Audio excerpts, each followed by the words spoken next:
In this lesson, we are going to be looking at how the cost control system works. You need to ask, what cost do I want to reduce and what is my target?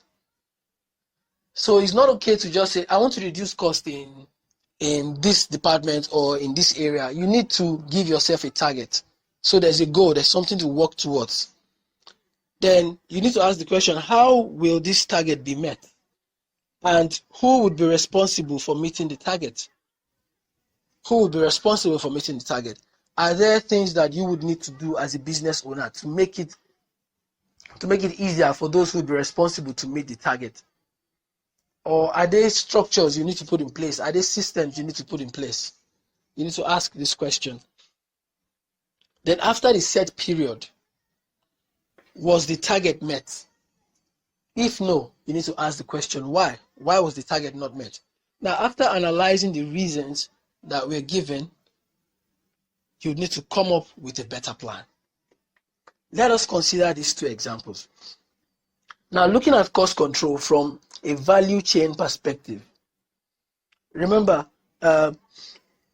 we have the primary value chain activities and the secondary value chain activities. So let's assume that you own the store and usually resell products. There are products that usually resell. You are a retailer. So in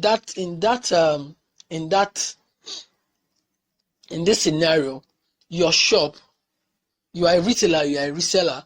So inbound activities, which is one of the primary activities, inbound logistic activities would be getting the goods from your supplier to your shop. So let's assume this is where you want to try to reduce cost, because on a weekly basis, you spend 10,000 naira to get the products from the supplier's factory to your shop, because you order for inventory twice a week. Now, when you start asking the question, how can I reduce the cost? How can I make this work? I need to reduce the cost. I need to reduce my inbound logistic cost. So you may then remember that your next door neighbor has a bus and your supplier is located along the route that he follows to and back from work.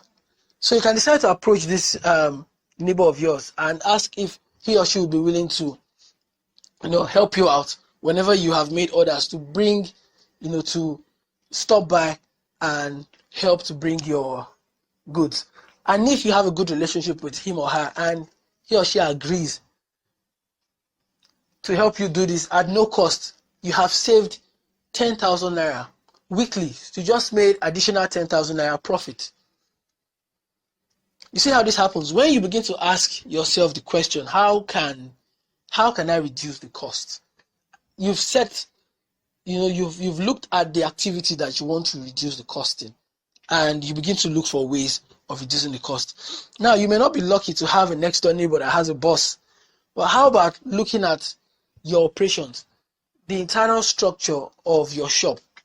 Is there a way that you could restructure your shop for it to take more stock so that you won't need to restock twice a week?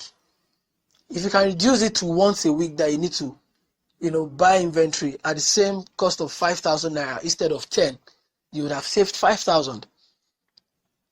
So I'm not saying that these strategies or ideas would work, but what I'm saying is that the more you ask these questions and the more you put your minds to work, the more you will get ideas that you could play around with. Okay, so now let's consider this other illustration. And now I'm going to the banking sector. Let's assume that this bank, there's a certain bank that is trying to reduce its cost in terms of setting up a new branch. And one of the policies in the bank is that for you to become a head of a branch, you must have attained a manager level.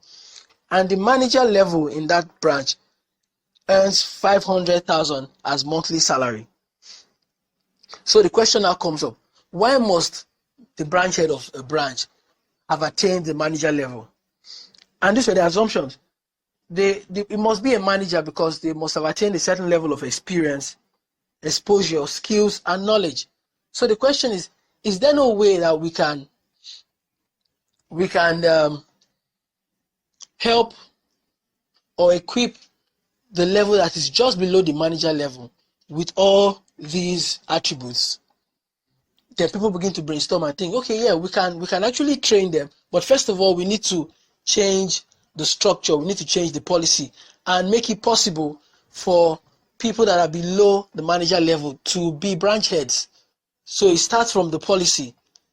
So management will have to work on the policy. Then maybe let's just assume that the plan is to establish 10 new branches next year. This is January. And so they've come up with a plan. This is what we will do. We would start attaching assistant branch heads to the branch heads.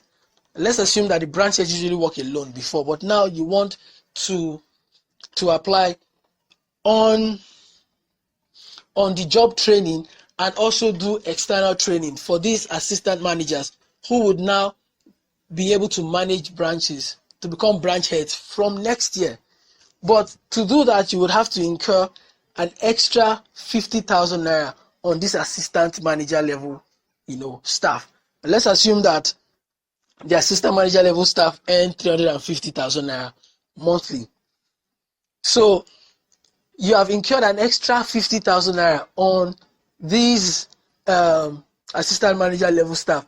And since it is 10 branches you want to establish the next year, you have 10 of these people. You've incurred extra 50,000 naira on each of them. That is 500,000 naira multiplied by 12 months. So the guys who used to earn 350,000 naira, that was your cost.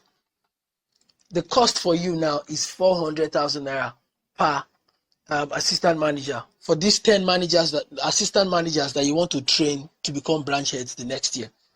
So this year that they are going to undergo this training, you would incur extra cost. Remember, you are trying to save cost, but you would have incurred extra cost. Let's do a little bit of mathematics here. So you have what you would have paid normally for these 10 staff on their normal job duty is 350,000 naira times 10 staff times 12 months, which would come to about 42 million naira. But now you want to train them so that they can become branch heads the next year. Your cost increases to 400,000 naira per staff times 12 months, which will now come to about 48 million naira. So this year, at the end of this year, you have incurred an extra 6 million naira cost, and you are trying to reduce cost. It doesn't look like it makes sense, but because you have a plan, you would see where it begins to make sense from the next year. Now the next year comes and you establish your 10 branches, and instead of moving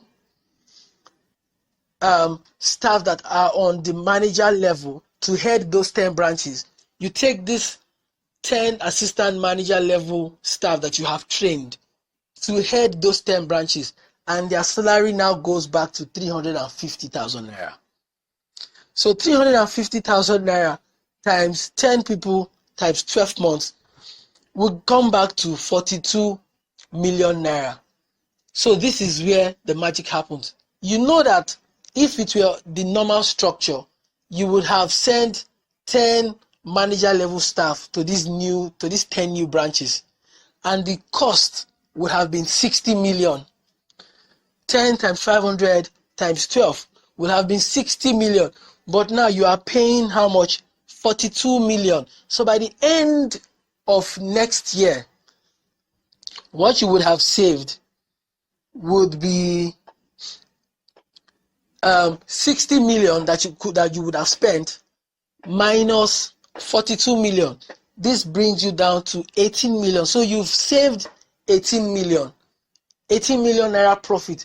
From that 18 million naira profit that you have now made in the next year, subtract the 6 million in cost for this year, and you are still left with how much? 12 million naira. This is how it works. This is how management thinks. This is how forecasts are developed. This is how the cost